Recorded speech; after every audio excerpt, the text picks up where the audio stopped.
कुछ ही घंटे में दोस्तों आप लोगों की पॉलिटिकल साइंस की परीक्षा होने वाली है, लेकिन अभी भी बहुत ऐसे छात्र हैं जो कि दोस्तों इस बात को लेकर के दिमाग में भरा हुआ है कि सर हम लोगों को क्या होगा, अभी भी कुछ समझ में नहीं आ रहा है। अगर दोस्तों आपके साथ भी ऐसा प्रॉब्लम है तो इस वीडियो को आप पूरी तरीके से लास्ट तक देखिए। जी हाँ, क्योंकि दोस्तों इस वीडियो में भी हम लोग कुछ ऐसे प्रश्न को लेकर आए हैं जो कि आपके बोर्ड एग्जाम में सीधे सीधे देखने को मिलेगा। सोशल मीडिया पे दोस्तों बहुत ही ज्यादा शेयर किया जा रहा था ये सभी प्रश्न, वही प्रश्न दोस्तों आपको इस वीडियो में हम लोग करवाएंगे। तो प्लीज आप लोग वीडियो को तो लास्ट तक देखिएगा ही, साथ ही साथ दोस्तों वीडियो को शेयर भी कर दीजिए ताकि जो भी साथी आपके साथ अगर नहीं पढ़ा हुआ है, यानी कि वो अगर कुछ भी नहीं पढ़ा, कुछ भी नहीं जानता है, तो कम से कम दोस्तों वो पास तो कर ही जाएगा, इतना आप गारंटी रखिए। ठीक है, तो चलिए शुरू करते हैं पहले प्रश्न से। दोस्तों आपके ऑप्शन बी जो है राइट आंसर हो जाएंगे क्वेश्चन नंबर फर्स्ट का। अगर क्वेश्चन पूछा जाएगा कि मंडल आयोग की स्थापना कब हुई, तो हमने आपको कई बार करवाया कि 1979 में हुई थी। ये चीज आपको पता है जनता पार्टी के द्वारा हुई थी, क्योंकि जनता पार्टी जो है 1977 में इलेक्शन को जीता था। ठीक है, तो 1977 में जनता पार्टी इलेक्शन को जीता था। उसके बाद 1979 में जो है उन्होंने मंडल आयोग की स्थापना की थी। लेकिन यहाँ पर क्वेश्चन है मंडल आयोग की सिफारिशों को लागू करने वाला देश का प्रथम राज्य दोस्तों वो हो जाएगा बिहार। तो राइट आंसर आपका ऑप्शन बी हो जाएगा क्वेश्चन नंबर फर्स्ट का। अब देखिए अगला प्रश्न क्वेश्चन नंबर 2 आपके स्क्रीन पर। लिट्टे किस देश का एक आतंकवादी संगठन है? हमने आपको ये क्वेश्चन कई बार करवाया, इसकी जो राइट आंसर है बिल्कुल आपको जाएंगे वो है श्रीलंका। लिट्टे जो कि दोस्तों राजीव गांधी की हत्या किए थे, तो ये जो लिट्टे संगठन है वो किस देश का आतंकवादी संगठन है? वो दोस्तों आपके श्रीलंका हो जाएंगे। राइट आंसर आपके ऑप्शन बी हो जाएंगे। अब देखिए अगला प्रश्न क्वेश्चन नंबर 3 फटाफट आप लोगों से देते हुए चलिए। गठबंधन की सरकार होने से संसदीय व्यवस्था में क्या प्रमुख विकृति आई है? गठबंधन की सरकार होने से संसदीय व्यवस्था में क्या प्रमुख विकृति आई है? राष्ट्रपति की दुर्बल स्थिति, प्रधानमंत्री की सबल स्थिति, सामूहिक उत्तराधित्व की अवहेलना या फिर क्षेत्रीय दलों का उत्कर्ष? बिल्कुल दोस्तों थर्ड की जो राइट आंसर है वो आपको जाएंगे सामूहिक उत्तराधित्व की अवहेलना। तो ऑप्शन सी आपके राइट आंसर आएंगे क्वेश्चन नंबर थर्ड का। अब देखिए अगला प्रश्न क्वेश्चन नंबर 4 नीति आयोग की स्थापना जो है कब की गई थी? फटाफट आप लोग बताइएगा, ये जो नीति आयोग की स्थापना है वो कब की गई थी? बिल्कुल इसकी जो राइट आंसर दोस्तों वो आपको जाएंगे 1 जनवरी 2015 को। ध्यान रखिएगा, नीति आयोग की जो स्थापना है वो 1 जनवरी 2015 को हुई थी। अगर क्वेश्चन पूछ दिया जाए कि नीति आयोग को जो है और एक नाम से जानते हैं, जिसका नाम है दोस्तों राष्ट्रीय भारत परिवर्तन संस्था। राष्ट्रीय भारत परिवर्तन संस्था, उसी को हम लोग नीति आयोग बोलते हैं, और इसकी जो स्थापना है वो 1 जनवरी 2015 को हुई थी। अब देखिए अगला प्रश्न क्वेश्चन नंबर 5 आपके समक्ष आपके स्क्रीन पर। नीति आयोग का जो मुख्यालय है वो कहां पर है? हमने आपको क्वेश्चन कई बार करवाया है, फटाफट आप लोग आंसर दीजिएगा कि नीति आयोग का जो मुख्यालय है वो कहां पर है। बिल्कुल इसकी जो राइट आंसर है वो आपको जाएंगे नई दिल्ली में। तो नीति आयोग का जो मुख्यालय है वो नई दिल्ली में है। जो भी अभी तक वीडियो को लाइक नहीं किए प्लीज वीडियो को लाइक कर देंगे। आप लोग क्वेश्चन आंसर करने की भावना में खो जाते हैं, फिर आप लोग लाइक करने से भूल जाते हैं, तो प्लीज आप लोग लाइक कर देंगे और एक बार जम करके शेयर भी कर देंगे ताकि वो भी क्लास में जुड़ पाए, वो भी इस वीडियो को देख पाए। देखिए अगला प्रश्न क्वेश्चन नंबर 6 आपके समक्ष आपके स्क्रीन पर। 1974 में एशियाई संबंध सम्मेलन कहां आयोजित की गई थी? बिल्कुल इसकी जो राइट आंसर है वो आपको जाएंगे नई दिल्ली। ऑप्शन आपके 6 का राइट आंसर आएंगे। ठीक है, अब देखिए अगला प्रश्न क्वेश्चन नंबर 7 बार्डून सम्मेलन कब हुआ था? आपको पता है ये सम्मेलन जो है बार्डून नामक जगह पर हुआ था, इसीलिए इसको बार्डून सम्मेलन बोला जाता है। तो बताएंगे कब हुआ था? 54 में, 59 में, 56 में या फिर 65 में? बिल्कुल इसकी जो राइट आंसर दोस्तों वो आपको जाएंगे 1959 में, नहीं सॉरी 1956 में। बिल्कुल 7 की राइट आंसर बिल्कुल आपको 1956 हो जाएंगे। ध्यान रखिएगा 1956 में। ठीक है, तो बार्डून सम्मेलन जो है वो कब हुआ था? 1956 में हुआ था।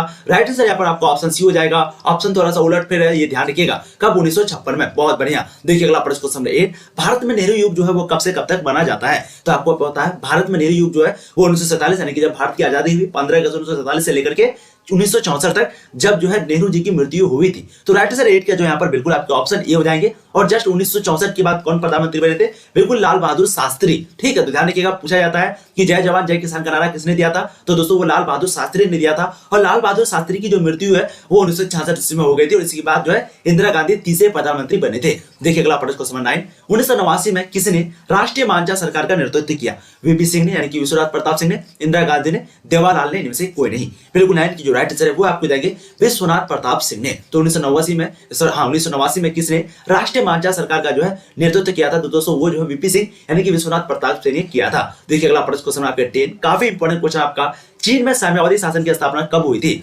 दोस्तों कुछ ही दिनों के अंदर हम लोग जो है 2009 से लेकर के 2021 तक पूरा आपको क्वेश्चन बैंक करवाएंगे पॉलिटिकल साइंस का, जैसे कि हम लोग ज्योग्राफी का और हिस्ट्री का कर चुके हैं। अगर आपका वो सब्जेक्ट है तो जरूर जाके देखिए, और पॉलिटिकल का भी हम लोग बहुत जल्द करवाने वाले हैं। ठीक है, तो उस वीडियो को आप लोग जरूर देखिएगा। अब देखिए चीन में साम्यवादी शासन की जो स्थापना है वो कब हुई थी? 1949 में, 50 में, 54 में, 62 में? बिल्कुल 10 की जो राइट आंसर है बिल्कुल आपको जाएंगे वो 1949 में। ध्यान रखिएगा राइट आंसर आपका ऑप्शन ए हो जाएंगे। अब देखिए अगला प्रश्न क्वेश्चन नंबर 11 योजना आयोग के अध्यक्ष कौन होते हैं? हमने आपको ये क्वेश्चन कई बार करवा रखा है। बिल्कुल इसकी जो राइट आंसर है वो आपको देंगे प्रधानमंत्री। तो योजना आयोग पूछ दे, नीति आयोग पूछ दे, इसके जो अध्यक्ष होते हैं वो प्रधानमंत्री होते हैं। राइट आंसर आपके ऑप्शन बी हो जाएंगे। देखिए अगला प्रश्न क्वेश्चन नंबर 12 मंडल आयोग की सिफारिशों को कब लागू किया गया? मंडल आयोग की बात हो रही है यहाँ पर, यानी कि मंडल आयोग की। मंडल आयोग अगर पूछ दिया जाए, सिर्फ आपको बोले कि मंडल आयोग, तो हमने आपको शुरू में ही बताया कि आपको लगाना 1979, अगर आपको सिर्फ मंडल आयोग पूछे। लेकिन अगर पूछे कि मंडल आयोग की सिफारिशों को कब लागू किया गया, तब जो इसके यहाँ पर आंसर लगाना है बिल्कुल आपको लगाना है वो 1990। ऑप्शन भी। ध्यान रखिएगा, ठीक है, बहुत ही इंपॉर्टेंट क्वेश्चन आपका। राइट आंसर आपके ऑप्शन भी हो जाएंगे। अब देखिए अगला प्रश्न क्वेश्चन 13, जनता दल का चुनाव चिन्ह जो है क्या था? जनता दल का चुनाव चिन्ह क्या था, पूछा गया क्वेश्चन है। देखिए ये भी प्रश्न मैंने आपको कई बार करवाया। प्रश्न आपका यहाँ पर क्या है, ध्यान दीजिएगा, जनता दल की बात हो रही है, ना कि जनता दल यूनाइटेड। देखिए एक आपकी जेडीयू पार्टी होती है, मैंने आपको पहले भी बताया, एक आपके आरजेडी पार्टी होती है, इसको क्या बोलते हैं, राष्ट्रीय जनता सॉरी आरजेडी, ये डी आपका, ठीक है, राष्ट्रीय जनता दल, और इसको क्या बोलते हैं, जनता दल यूनाइटेड। लेकिन यहाँ पर क्वेश्चन क्या है, जनता दल, सिर्फ जनता दल। तो दोस्तों जनता दल का जो चिन्ह है वो आपका चक्र है, जनता दल का जो चिन्ह है वो क्या है, चक्र है, और लालटेन जो है वो दोस्तों वो आरजेडी का चिन्ह है, और जो आपका तीर जो है वो जेडीयू का चिन्ह, ठीक है। अभी जो सबसे बड़ी पार्टी है, पार्टी जो सबसे बड़ी है वो कौन है, आरजेडी है। 2015 में यही पार्टी बड़ी थी और 2020 में भी यही पार्टी बड़ी है। तो ये भी क्वेश्चन आपको पूछा गया है, इसलिए मैंने आपको करवा दिया, ये सभी चीज को ध्यान रखिएगा। देखिए अगला प्रश्न क्वेश्चन 14, क्यूबा के मिसाइल संकट के समय संघ के जो प्रधानमंत्री है वो कौन थे? जोसेफ स्टालिन थे, निकिता खुश्चेव थे, निकोलिया बुल्गानी थे, या फिर उपयुक्त में से कोई नहीं थे। हमने आपको एक क्वेश्चन करवा रखा, बिल्कुल इसके जो राइट आंसर वो आपको देंगे निकिता खुश्चेव, ठीक है। तो क्यूबा के मिसाइल संकट के समय जो है उस समय जो प्रधानमंत्री थे दोस्तों संघ के वो कौन थे, निकिता खुश्चेव थे। राइट आंसर आपके ऑप्शन बी हो जाएंगे क्वेश्चन नंबर 14 का। देखिए अगला प्रश्न क्वेश्चन नंबर 15, मार्शल योजना क्या थी? अगर क्वेश्चन पूछा जाए मार्शल योजना के बारे में तो हमने आपको कई बार बताया, मार्शल योजना जो है वो यूरोपीय देशों के पुनर्निर्माण हेतु अमेरिकी सहायता। तो बिल्कुल आपके 15 की जो राइट आंसर है वो आपके ऑप्शन हो जाएंगे, बहुत बढ़िया, बहुत गजब। इसी तरीके से आप लोग को फटाफट आंसर लगाना है, ठीक है। देखिए अगला प्रश्न आपके समझ आपके स्क्रीन पर, नाटो जो संबंधित है वो कौन सा विकल्प सही है नाटो से संबंधित? फटाफट आप लोग बताइएगा। तो उत्तरी अमेरिकी संधि संगठन, उत्तर अटलांटिक संधि संगठन, या फिर उत्तरी अमेरिका आतंक निरोधक संगठन, उपयुक्त में से कोई नहीं। बिल्कुल 16 की जो राइट आंसर है वो आपको जाएंगे उत्तर अटलांटिक संधि संगठन, ऑप्शन बी, ठीक है। तो नाटो से जो संबंधित कौन सा विकल्प यहाँ पर सही होगा दोस्तों, उत्तर अटलांटिक संधि संगठन, ऑप्शन बी आपके 16 का राइट आंसर आएंगे। अब देखिए अगला प्रश्न क्वेश्चन 17, किस देश के प्रभुत्व से एक ध्रुवीयता कायम हुई थी? देखिए 2018 में एक क्वेश्चन पूछा गया है, बताएंगे कौन सा देश के प्रभुत्व से एक ध्रुवीयता कायम हुआ? फटाफट आंसर दीजिएगा, ए बी सी। अच्छा डी ऑप्शन यहाँ पर गायब है, लेकिन आंसर आप लोग को सही लगाना है। बहुत डी में देखिए आपका अमेरिका होगा, ठीक है। यहाँ पर क्या पूछा, किस देश के प्रभुत्व से एक ध्रुवीयता कायम हुआ? तो दोस्तों यहाँ पर डी आपका ऑप्शन गायब है, डी में जो है आपका अमेरिका होगा, ठीक है। क्योंकि आपको पता है 1991 में जब शीत युद्ध खत्म हो गया तो उस समय जो है सोवियत संघ भी खत्म हो गया, और जब सोवियत संघ खत्म हो गया तो उसके बाद जो है अमेरिका का प्रभुत्व दबदबा जो है बढ़ गया। तो राइट आंसर यहाँ पर आपका ऑप्शन डी हो जाएगा। देखिए अगला प्रश्न आपके 18 नंबर क्वेश्चन क्या है कि क्यूबा संकट किस वर्ष उत्पन्न हुआ था? क्यूबा संकट के बारे में तो आपको बहुत अच्छे से पता होगा, क्वेश्चन भी पूछा गया है, ठीक है। ये देखिए 2012 में 19 में पूछा हुआ क्वेश्चन है। तो क्यूबा संकट जो है किस वर्ष उत्पन्न हुआ था? 60 में, 61 में, 62 में, 63 में। बहुत बढ़िया, इसकी जो राइट आंसर है बिल्कुल आपको देंगे वो 1962 में। ध्यान रखिएगा क्यूबा जो संकट है वो 1962 में उत्पन्न होता। राइट आंसर आपके ऑप्शन सी हो जाएंगे। देखिए अगला प्रश्न क्वेश्चन 19, सोवियत संघ का विघटन कब हुई थी? सोवियत संघ का विघटन यानी कि सोवियत संघ कब खत्म हुआ था पूर्ण रूप से? तो हम लोग अभी आपको बताया कि जब शीत युद्ध खत्म हुआ था, कब हुआ था? 1991 में, ठीक है। तो जस्ट 19 का राइट आंसर आपके हो जाएंगे 1991 में, ऑप्शन बी, क्योंकि सोवियत संघ का जब शीत युद्ध का जब खत्म हुआ उसी समय जो है सोवियत संघ भी खत्म हो गया। अब देखिए अगला प्रश्न क्वेश्चन 20 आपके समझ आपके स्क्रीन पर, सोवियत संघ की स्थापना जो है किस क्रांति के फलस्वरूप हुई थी? बोल्शेविक क्रांति, गौरवपूर्ण क्रांति, या फिर मजदूर क्रांति, या फिर खूनी क्रांति? तो सोवियत संघ की जो स्थापना है वो किस क्रांति के फलस्वरूप हुई थी? बिल्कुल 20 की जो राइट आंसर है वो आपको देंगे बोल्शेविक क्रांति, ऑप्शन आपके 20 का राइट आंसर हो जाएंगे। देखिए अगला प्रश्न क्वेश्चन 21, सोवियत राष्ट्रपति मिखाइल गोर्बाचेव ने कब अपना त्यागपत्र दिया था? कब अपने अपना रिजिग्नेशन लेटर दिया था, रिजाइन किया था? सोवियत राष्ट्रपति मिखाइल गोर्बाचेव ने कब अपना इस्तीफा दिया था? दिसंबर 1991 में, जनवरी 1990 में, जून 1989 में, या फिर मार्च 1988 में? बहुत बढ़िया, 21 की जो राइट आंसर है वो आपको जाएंगे दिसंबर 1991 में। ध्यान रखिएगा 21 के राइट आंसर आपके ऑप्शन ए हो जाएंगे। देखिए अगला प्रश्न क्वेश्चन 22, अमेरिका ने आशिक परमाणु परीक्षण संधि, क्या नाम है? आशिक परमाणु परीक्षण संधि, जिसको बोलते हैं लोग पार्शियल टेस्ट बैन ट्रीटी, पर जो है कब हस्ताक्षर किया था? 1964 में, 74 में, 92 में, या फिर 2000 में? बिल्कुल दोस्तों 22 के जो यहाँ पर राइट आंसर आपको जाएगा वो है 1964 में, ठीक है। तो राइट आंसर ऑप्शन ए हो जाएंगे क्वेश्चन नंबर 22 का। देखिए अगला प्रश्न क्वेश्चन नंबर 23, विश्व का कौन राष्ट्र अपने बजट का एक बड़ा हिस्सा रक्षा जो है अनुसंधान और विकास के मदद में खर्च करता है? विश्व का कौन राष्ट्र अपने बजट का एक बहुत बड़ा हिस्सा अनुसंधान और विकास के मदद में खर्च करता है? संयुक्त राज्य अमेरिका, रूस, ब्रिटेन, चीन? तो फटाफट आप लोग आंसर लगाना। बिल्कुल 23 की जो राइट आंसर वो आपको देंगे संयुक्त राज्य अमेरिका, यूएसए। वैसे तो अभी चीन भी बहुत आगे हो गया, लेकिन क्योंकि आपका सिलेबस अपडेट नहीं हुआ तो आपको राइट आंसर क्या लगाना है? यूएसए, ठीक है। तो ऑप्शन ए जो है आपके 21 का राइट आंसर होंगे, ठीक है। देखिए अगला प्रश्न क्वेश्चन 24, विश्व का इंटरनेट की सुविधा किस राज्य की देन है? बताएंगे विश्व की इंटरनेट की जो सुविधा है वो किस राज्य की देन है? फ्रांस, चीन, या फिर संयुक्त राज्य अमेरिका, या फिर रूस? बिल्कुल दोस्तों 24 की जो है राइट आंसर आपको जाएंगे वह संयुक्त राज्य अमेरिका, यूएसए, ठीक है। तो विश्व को इंटरनेट की जो सुविधा है वो संयुक्त राज्य अमेरिका के कारण एक प्रकार का है, देन है उसी का, ठीक है। देखिए अगला प्रश्न क्वेश्चन 25, भारत में परमाणु कार्यक्रमों का मुख्य उद्देश्य जो है क्या बताया जाता है? भारत में परमाणु कार्यक्रमों का जो है मुख्य उद्देश्य क्या बताया जाता है? महाशक्ति के दौर में शामिल होना, चीन एवं पाकिस्तान पर दबाव बनाना, संयुक्त राज्य अमेरिका पर दबाव बनाना, अपनी ऊर्जा आवश्यकता को पूरा करना? बिल्कुल दोस्तों 25 की यहाँ पर राइट आंसर आपको जाएगा वह अपनी ऊर्जा आवश्यकता को पूरा करना, ऑप्शन डी, ठीक है। तो भारत में परमाणु कार्यक्रमों का जो मुख्य उद्देश्य होता है वो क्या होता है? वो होता है अपनी ऊर्जा आवश्यकता को पूरा करना, ऑप्शन डी आपके 25 का राइट आंसर आएंगे। अब देखिए अगला प्रश्न क्वेश्चन 27, यूरोप निम्नलिखित में से यूरो जो है निम्नलिखित में से किसकी मुद्रा है? हमने आपको ये क्वेश्चन कई बार करवा रखा है, इसको जो राइट आंसर है बिल्कुल आपको जाएंगे वह यूरोपीय संघ की मुद्रा, ऑप्शन सी। ठीक है, तो यूरोप जो है दोस्तों वो यूरोपीय संघ की मुद्रा है, राइट आंसर आपके ऑप्शन सी हो जाएंगे। देखिए अगला प्रश्न क्वेश्चन 27, अफगानिस्तान सार्क का सदस्य जो है कब बना था? अफगानिस्तान जो है वो सार्क का सदस्य कब बना था? 2021 का बोर्ड मॉडल क्वेश्चन आपका ये आया हुआ है, बिल्कुल 27 की जो राइट आंसर हो जाएगा वो है दोस्तों 2005 में। ध्यान रखिएगा, अफगानिस्तान जो सार्क का सदस्य बना था वो 2005 में बना था, राइट आंसर 27 की जो आपके ऑप्शन सी हो जाएंगे। चलिए अगला प्रश्न को चलते हैं, क्वेश्चन आपको जाएंगे एक इंपॉर्टेंट पॉइंट है, बहुत ही इंपॉर्टेंट पॉइंट है, इसको समझिएगा, आपके शॉर्ट क्वेश्चन में जो है पूछे जाते हैं। ठीक है, देखिए भारत तथा चीन के बीच महत्वपूर्ण घटनाएं क्या क्या घटनाएं हुई थी? तो सबसे पहले 1950 में चीन ने भारत के क्षेत्र तिब्बत पर कब्जा कर लिया तथा वहां बस्तियां बसाना शुरू कर लिया। तो ठीक है, कहां पर?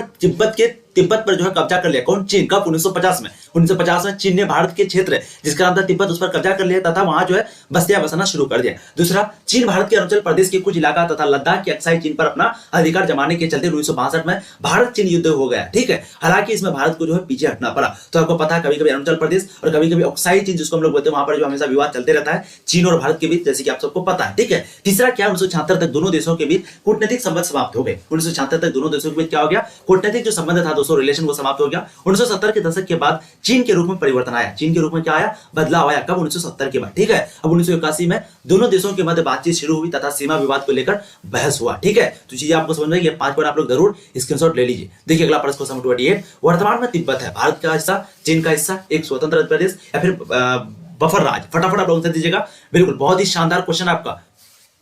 इसकी जो राइट आंसर आप लोग जाएंगे, वर्तमान जो तिब्बत है दोस्तों वो आपके क्या हो जाएंगे? बिल्कुल 28 की जो राइट आंसर वो आपको देंगे बफर राज्य। ठीक है, तो वर्तमान जो तिब्बत है वो बफर राज्य है। देखिए अगला प्रश्न क्वेश्चन आपको जाएंगे 29। देखिए अगला प्रश्न क्वेश्चन नंबर 29 आपके स्क्रीन पर काफी इंपोर्टेंट क्वेश्चन है। अभी हमने आपको करवाया कि लिबरेशन टाइगर्स ऑफ तमिल इलम, जिसको हम लोग बोलते हैं लिट्टे, इसका फुल फॉर्म क्या होता है दोस्तों? लिबरेशन टाइगर्स या फिर बल देना। तो राइट आंसर आपके ऑप्शन बी हो जाएंगे क्वेश्चन नंबर 30 का। देखिए अगला प्रश्न क्वेश्चन नंबर एक बहुत ही इंपोर्टेंट पॉइंट आपका, अगर क्वेश्चन पूछ दिया जाए कि भारत तथा बांग्लादेश के बीच विवाद का क्या कारण है, क्योंकि मैंने आपको बताया था कि भारत और बांग्लादेश के बीच जो है एक समझौता हुआ जिसका नाम है फरक्का समझौता, लेकिन एक विवाद है, इस विवाद के क्या क्या कारण है? तो समझिए, इन दोनों देशों के बीच ब्रह्मपुत्र तथा गंगा जल की हिस्सेदारी को लेकर के अभी भी विवाद खड़ा है। बांग्लादेश से अवैध अप्रवास से भारत सरकार बांग्लादेश से नाराज है, यानी कि बांग्लादेश से जो अवैध अप्रवास है तो उससे क्या भारत सरकार जो है इस बात से बांग्लादेश से नाराज है, और भारत विरोधी इस्लामी जमातों का बांग्लादेश समर्थन करते हैं। भारत विरोधी जो है इस्लामी जो है वो क्या करता है? जमातों का बांग्लादेश क्या करता है? समर्थन करता है। भारतीय सेना को पूर्वोत्तर भारत में जाने के लिए बांग्लादेश रास्ता नहीं देता है। पूर्वोत्तर भारत मतलब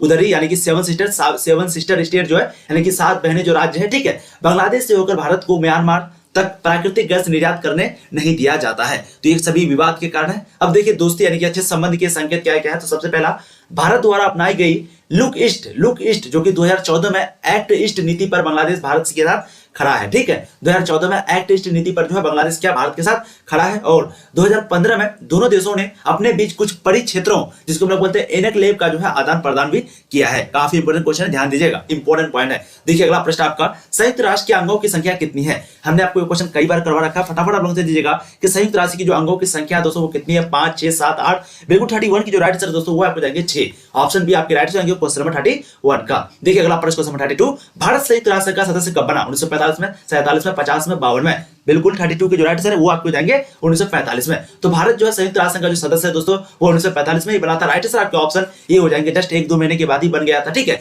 देखिए अगला प्रश्न क्वेश्चन 33, सुरक्षा परिषद में अस्थायी सदस्यों की संख्या जो है कितनी है? तो यहाँ पर अस्थायी पूछ रहा है। ठीक है, अस्थायी अस्थायी, तो अस्थायी जो टोटल कितना है? अस्थायी टोटल 10 है और जो अस्थायी है वो 5 है। तो राइट आंसर आपके हो जाएंगे ऑप्शन ए। ठीक है, पूछा जाएगा उसके नाम क्या क्या है? तो हम लोग जानते हैं, एक अमेरिका है, एक रूस है, एक फ्रांस है और एक ब्रिटेन है और एक चीन है। ठीक है, तो राइट आंसर आपके ऑप्शन ये हो जाएंगे क्वेश्चन नंबर 33 का। देखिए अगला प्रश्न क्वेश्चन 34, संयुक्त राष्ट्र संघ के चार्टर में कितनी धाराएं हैं? संयुक्त राष्ट्र संघ के चार्टर में 111, 112, 115, 120। बिल्कुल 34 की जो राइट आंसर है वो आपको देंगे 111 है। तो संयुक्त राष्ट्र संघ के जो चार्टर में टोटल 111 क्या दोस्तों धाराएं हैं। देखिए अगला प्रश्न क्वेश्चन 35, सीटीबीटी प्रस्ताव जो है संयुक्त राष्ट्र संघ द्वारा कब स्वीकार किया गया था? सीटीबीटी जो प्रस्ताव दोस्तों वो संयुक्त राष्ट्र संघ के द्वारा कब स्वीकार किया गया था? 2018 में क्वेश्चन पूछा गया है। 1995 में, 96 में, 97 में, 98 में? बिल्कुल 35 की जो राइट आंसर है वो आपको जाएंगे 1996 में। ठीक है, ऑप्शन बी आपके राइट आंसर आएंगे क्वेश्चन 35 का। देखिए अगला प्रश्न क्वेश्चन 36, 1992 में किस शहर में पृथ्वी सम्मेलन हुआ था? क्योटो में, रियो डी जेनेरियो में, लंदन में, न्यूयॉर्क में? बिल्कुल दोस्तों 36 की जो राइट आंसर आपको जाएंगे वो रियो डी जेनेरियो में। ऑप्शन बी आपके करेक्ट हो जाएंगे। ठीक है, तो अब इसी को जो है रियो सम्मेलन भी बोला जाता है, जैसे कि आपको पता है ये रियो कहां पर है? ब्राजील में। ठीक है, तो ब्राजील में एक जगह है जिसका नाम क्या है? रियो, इसीलिए दोस्तों इसको रियो सम्मेलन भी बोला जाता है और जेनेरियो सम्मेलन भी बोला जाता है और पृथ्वी सम्मेलन तो बोला जाता है। तो कब हुआ था? 1992 में हुआ था। किस शहर में हुआ था दोस्तों? रियो में हुआ था, रियो डी जेनेरो में हुआ था, जो कि ब्राजील का एक शहर है। तो राइट आंसर आपके 36 का ऑप्शन बी हो जाएंगे। देखिए अगला प्रश्न क्वेश्चन 37, बजट का संबंध किस पक्ष के साथ है? आय के साथ, व्यय के साथ, या फिर आय और व्यय दोनों के साथ, या फिर इनमें किसी के साथ नहीं? बिल्कुल 37 की जो राइट आंसर है वो आपको जाएंगे आय और व्यय दोनों के साथ। तो बजट का जो संबंध है वो किस पक्ष के साथ है? वो आय और व्यय के साथ है। ऑप्शन सी आपके 37 का राइट आंसर हो जाएंगे। अब देखिए अगला प्रश्न क्वेश्चन 38, भारत में वित्त आयोग का जो कार्यकाल है वो कितना है? 5, 4, 6, कोई सीमा नहीं है। तो भारत में जो वित्त आयोग का जो कार्यकाल होता है दोस्तों वो कितने वर्ष का होता है? 38 की जो आप राइट आंसर हो जाएंगे बिल्कुल दोस्तों आपको जाएंगे वो है 5 वर्ष का। ठीक है, तो भारत में वित्त आयोग का जो कार्यकाल होता है वो 5 वर्ष का होता है। ऑप्शन ए आपके राइट आंसर हो जाएंगे। देखिए अगला प्रश्न क्वेश्चन 39, नवोदित क्वेश्चन अगर पूछा जाएगा कि नवोदित राष्ट्र का सबसे पहला जो कार्य होता है वो क्या होता है? गरीबी को दूर करना, राष्ट्र निर्माण करना, दुश्मनों देशों से युद्ध करना, दुश्मन देशों से, या फिर अंतरराष्ट्रीय संगठनों में शामिल होना? बिल्कुल 39 की जो राइट आंसर आपको जाएगा वो है दोस्तों राष्ट्र निर्माण करना। ठीक है, तो नवोदित राष्ट्र का सबसे पहला जो कार्य होता है, जो पहला वर्क होता है, जो पहला काम होता है वो होता है राष्ट्र निर्माण करना। ऑप्शन भी आपके 39 का करेक्ट आंसर हो जाएंगे। अब देखिए अगला प्रश्न क्वेश्चन 40, पंडित जवाहरलाल नेहरू प्रथम प्रधानमंत्री के रूप में शपथ निम्नलिखित में से किस स्थान पर लिया था? संसद भवन में, लाल किले पर, जंतर मंतर में, संविधान सभा में? काफी इजी और इंपॉर्टेंट क्वेश्चन, बिल्कुल इसका आंसर आपको देंगे वो है लाल किले पर। ठीक है, तो पंडित जवाहरलाल नेहरू प्रथम प्रधानमंत्री के रूप में जो है कब शपथ लिए, मतलब कि शपथ जो लिए थे दोस्तों कौन से स्थान पर लिए थे? लाल किले पर लिए थे। 40 की जो राइट आंसर है बिल्कुल आपके ऑप्शन बी हो जाएंगे। देखिए अगला प्रश्न क्वेश्चन 41, एक दलीय प्रभुत्व के संबंधों में कौन सा यहाँ पर कथन सही है? विकल्प के रूप में किसी मजबूत राजनीतिक दल का अभाव, जनमत की अज्ञानता के चलते एक दल का प्रभुत्व, एक दलीय प्रभुत्व का संबंध राष्ट्र की औपनिवेशिक अधिक से, एक दलीय प्रभुत्व से देश में लोकतांत्रिक आदर्शों के अभाव की झलक मिलती है। 41 की जो यहाँ पर राइट आंसर आपको जाएगा बिल्कुल आपको जाएगा वो है विकल्प के रूप में किसी मजबूत राजनीतिक दल का अभाव। ऑप्शन आपके 41 का करेक्ट आंसर रहेंगे। देखिए अगला प्रश्न क्वेश्चन 42, 1959 में केरल में साम्यवादी सरकार के मुख्यमंत्री कौन थे? फटाफट आप लोग बताइएगा। 1959 में केरल में जो है साम्यवादी सरकार थी, तो बताएंगे वहां के मुख्यमंत्री कौन थे? EMS नंबूद्रीपाद, या फिर NG रंगा, या फिर NK गोपालन, या फिर इनमें से कोई नहीं। 42 की जो आप राइट आंसर हो जाएंगे बिल्कुल आपको जाएंगे EMS नंबूद्रीपाद। ऑप्शन आपके 42 का करेक्ट हो जाएंगे। देखिए अगला प्रश्न क्वेश्चन 43, साम्यवादी दल की स्थापना जो है किस वर्ष हुई थी? 1924 में, 1948 में, 51 में, 61 में? तो साम्यवादी दल की जो स्थापना किस वर्ष हुई थी? बिल्कुल इसकी जो राइट आंसर है वो आपको जाएंगे 1924 में। 43 के राइट आंसर आपके ऑप्शन ए हो जाएंगे। देखिए अगला प्रश्न क्वेश्चन 44, साम्यवादी दल का जो मुख्य उद्देश्य है वो क्या है? समाजवाद तथा साम्यवादी की स्थापना, गरीब मजदूरों किसानों को शोषण से मुक्ति करना, पूंजीवाद की समाप्ति, और उपरोक्त सभी। 44 की जो राइट आंसर है बिल्कुल आपको जाएंगे वो उपरोक्त सभी, यानी कि ऑप्शन डी आपको 44 का राइट आंसर हो जाएंगे। देखिए अगला प्रश्न क्वेश्चन 45, भारतीय जनसंघ की जो स्थापना है उसका मुख्य उद्देश्य क्या था? क्वेश्चन पूछा गया है, काफी शानदार और बहुत ही इंपॉर्टेंट क्वेश्चन है। भारतीय जनसंघ की स्थापना का जो मुख्य उद्देश्य था वो क्या था? हिंदू धर्म एवं संस्कृति की रक्षा करना, उद्योगों का विकास, अंग्रेजी शिक्षा का प्रचार प्रसार, या फिर मजदूरों एवं किसानों के हितों की रक्षा? बिल्कुल दोस्तों 45 की जो राइट आंसर यहाँ पर आपको जाएंगे वो है दोस्तों हिंदू धर्म एवं संस्कृति की रक्षा करना। ऑप्शन ए आपके 45 का करेक्ट आंसर जाएंगे। देखिए अगला प्रश्न क्वेश्चन 46, राष्ट्रीय विकास परिषद का जो गठन है वो कब हुआ था? 2015 के नोबेल एग्जाम में 19 में पूछा गया क्वेश्चन है। 1950 में, 55 में, 52 में, 1956 में? बिल्कुल 46 की यहाँ पर राइट आंसर आपको जाएगा वो है दोस्तों 1952 में। ध्यान रखिएगा 1952 आपका राइट आंसर होगा। ठीक है, यानी कि ऑप्शन सी जो है 1952 करेक्ट आंसर रहेगा। तो क्वेश्चन क्या था कि राष्ट्रीय विकास परिषद का गठन कब हुआ था? तो 1952 में। 46 के राइट आंसर आपके ऑप्शन सी हो जाएंगे। बहुत बढ़िया। देखिए अगला प्रश्न क्वेश्चन 47, राष्ट्रीय विकास परिषद के सदस्य कौन होते हैं? सभी राज्यों के मुख्यमंत्री, योजना आयोग के सदस्य, मंत्रिमंडल के मंत्री, उपायुक्त सभी? तो राष्ट्रीय विकास परिषद के जो सदस्य होते हैं वो कौन होते हैं? इसकी जो राइट आंसर यहाँ पर हो जाएगा वो है दोस्तों उपायुक्त सभी। ठीक है, तो सभी राज्यों के मुख्यमंत्री भी और योजना आयोग के सदस्य और मंत्रिमंडल के मंत्री ये सभी जो है राष्ट्रीय विकास परिषद के सदस्य होते हैं। तो राइट आंसर 47 की आपके ऑप्शन डी हो जाएंगे। देखिए अगला प्रश्न क्वेश्चन 48, 1938 में राष्ट्रीय आयोजन समिति की जो स्थापना है किसकी अध्यक्षता में की गई थी? सुभाष चंद्र बोस, पंडित जवाहरलाल नेहरू, सर ए दलाल, या फिर उपरोक्त में से कोई नहीं? तो 1938 में राष्ट्रीय आयोजन की जो समिति की स्थापना है वो किसकी अध्यक्षता में की गई थी? बिल्कुल इसकी जो राइट आंसर है वो आपको जाएंगे पंडित जवाहरलाल नेहरू। ऑप्शन बी आपके 48 का राइट आंसर जाएंगे। ठीक है, देखिए अगला प्रश्न क्वेश्चन 49, हरित क्रांति का सर्वाधिक लाभ निम्न में से किस अनाज में हुआ? मक्का में, दलहन में, चावल में, गेहूं में? बिल्कुल 49 की जो राइट आंसर है आपको जाएंगे वो है गेहूं में। तो हरित क्रांति की जो सबसे ज्यादा लाभ है दोस्तों निम्न में से गेहूं में हुआ था। राइट आंसर आपके ऑप्शन डी हो जाएंगे क्वेश्चन 49 का। देखिए अगला प्रश्न क्वेश्चन 50, फरक्का गंगाजल बंटवारा जो है विशेष समझौता किन दो देशों के बीच हुआ था? तो मैंने आपको कई बार करवाया, जो फरक्का समझौता है वो भारत और बांग्लादेश के बीच हुआ था। तो राइट आंसर आपके ऑप्शन